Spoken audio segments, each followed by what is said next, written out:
रात के ठीक 2:03 सुबह मुंबई का नरीमन पॉइंट स्टेशन पूरी तरह सुनसान पड़ा था। तेज हवा पुराने पोस्टरों को फड़फड़ा रही थी और प्लेटफॉर्म नंबर 3 की झिलमिलाती पीली लाइट किसी भूतिया मंच जैसी लग रही थी। आज रघु की नाइट शिफ्ट की आखिरी ड्यूटी थी। बायोमेट्रिक मशीन पर पंच करके बाहर निकलने ही वाला था कि अचानक स्टेशन पर पुराने किस्म के इंजन की सीटी सुनाई दी। वो आवाज जो उसने सालों से नहीं सुनी थी। उसने गर्दन उठाई। दूर पटरियों में से काला धुआं उठता दिखा और एक जर्जर ट्रेन बहुत धीमी गति से नजदीक आने लगी। रघु हैरान, क्योंकि आधिकारिक शेड्यूल में कोई ट्रेन नहीं थी। ट्रेन जैसे ही प्लेटफॉर्म पर रुकी, सब खिड़कियों के पीछे धुंधली परछाइयां खड़ी दिखीं। किसी की आंखें ज्यादा काली, किसी का चेहरा बिल्कुल फीका। दरवाजे एक एक कर अपने आप खुले। कोई उतरा नहीं, पर लगा जैसे सबकी निगाहें रघु पर टिकी हों। उसी वक्त प्लेटफॉर्म के कोने से एक आदमी आया, पुराने जमाने की कंडक्टर कैप और फटी कोट पहने। उसकी आवाज बिल्कुल खोखली। आखिरी ट्रेन हर रात आती है, जो चढ़ गया वो बच नहीं सकता। रघु को लगा शायद शराबी पागल होगा। उसने नजरअंदाज किया, पर कंडक्टर अचानक उसके बिल्कुल पास खड़ा था। आज तुम्हारी टिकट बुक है, नंबर 205। और फिर धुएं में विलीन। रघु का दिल जोर से धड़कने लगा। उसने मोबाइल उठाया। नेटवर्क गायब। स्टेशन मास्टर के रूम की तरफ भागा, लेकिन रास्ता कुतरी हुई टूटी पटरियों की भूल भुलैया में बदल गया। प्लेटफॉर्म अब वैसा नहीं था। वह जैसे किसी दूसरे संसार का दरवाजा बन चुका था। पीछे से ट्रेन की खिड़कियों पर हड्डियों जैसे हाथ दीवारों पर थपथपा रहे थे। टप टप टप, जैसे उसे बुला रहे हो। डर और जिज्ञासा के मिश्रण में वो ट्रेन के पहले डिब्बे में चढ़ गया। अंदर घुप अंधेरा, पर कहीं गहराई में किसी के रोने की आवाज गूंज रही थी। धीरे धीरे रोशनी जली और सामने दिखी मकड़ियों के जालों से ढकी सीटें, जिन पर बैठे लोग बेजान, सिर झुकाए, पत्थर जैसे। उनके पैरों में लोहे की जंजीरें बंधी थीं। अचानक सबसे आगे बैठी एक लड़की ने गर्दन घुमाई। चेहरा सफेद, होठों पर सूखता खून। वो गुमशुदा लड़की, रिया, जिसकी खबरें पिछले हफ्ते अखबारों में थीं।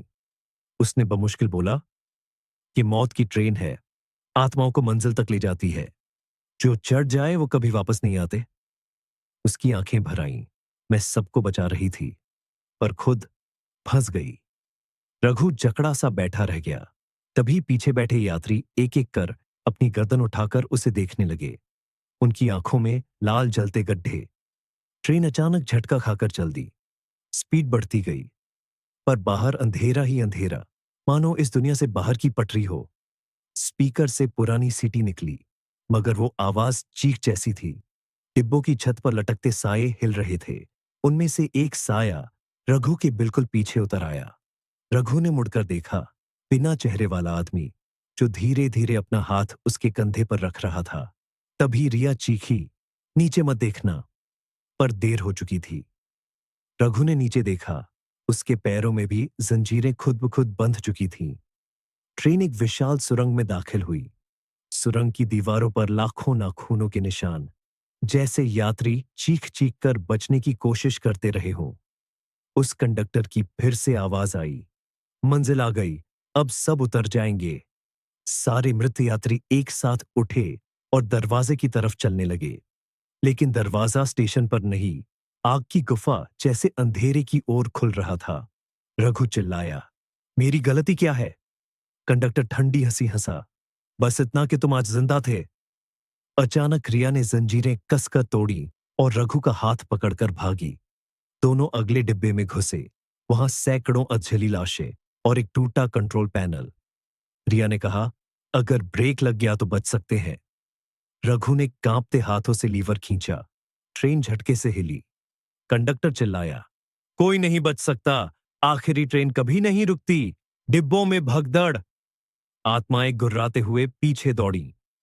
रिया ने रघु को खिड़की से धक्का दिया। तुम्हें जीना होगा। एक तेज छलांग, और रघु पटरियों पर गिर गया। सुबह 5 बजे पुलिस ने रघु को बेहोशी की हालत में ढूंढा, पुराने बंद पड़े भयंदर यार्ड में, जहां 25 साल पहले आग में जली एक भूतिया ट्रेन हमेशा के लिए रोक दी गई थी। डॉक्टर ने कहा, सदमे में है। बस ट्रेन का नाम ही दोहराया जा रहा है। आखिरी ट्रेन 205। आखिरी ट्रेन। रघु आज भी अस्पताल में है, पर कमरे का दरवाजा हर रात 2:03 पर अपने आप खुल जाता है और किसी पुरानी सीटी के साथ एक आवाज आती है, अगली रात फिर आऊंगा, टिकट अधूरी है।